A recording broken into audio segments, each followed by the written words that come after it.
Internal check and internal audit.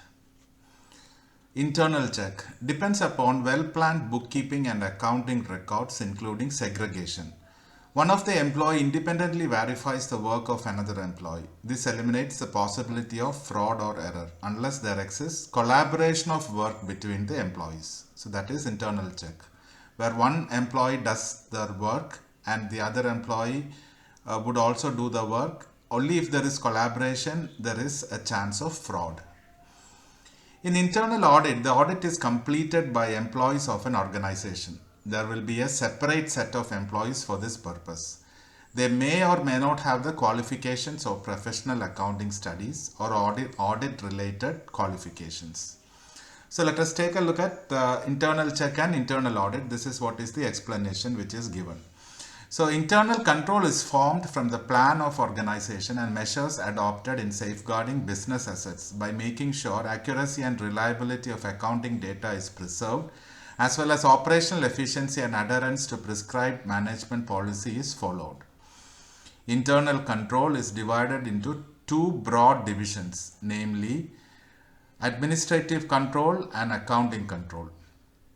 Administrative control forms procedures and records as well as organizational plan, including decision process that may lead to management's authorization of transactions. In administrative control, the auditor needs to review only those controls that may affect the reliability of financial statements. An auditor may not be interested in knowing samples of manufactured product approvals in this context. Internal auditing controls and internal accounting controls may comprise of internal check and internal audit.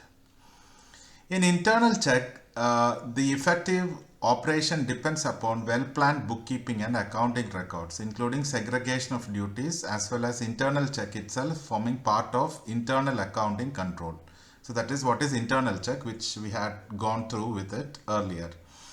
Work of one employee is independently verified by work of another employee. This eliminates the possibility of fraud or error unless there is a collaboration of clerks in effecting the control. The auditor can test compliance procedures by selecting representative samples from different category of transactions and by examining each of those transactions in detail. The auditor may also adopt statistical sampling techniques in this method of internal accounting control.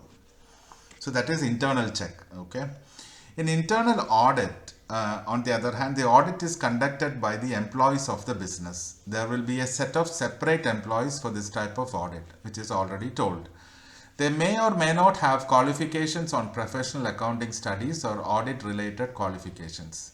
It's a staff or advisory function, and hence the internal auditor is not expected to wield any direct control or authority over staff members.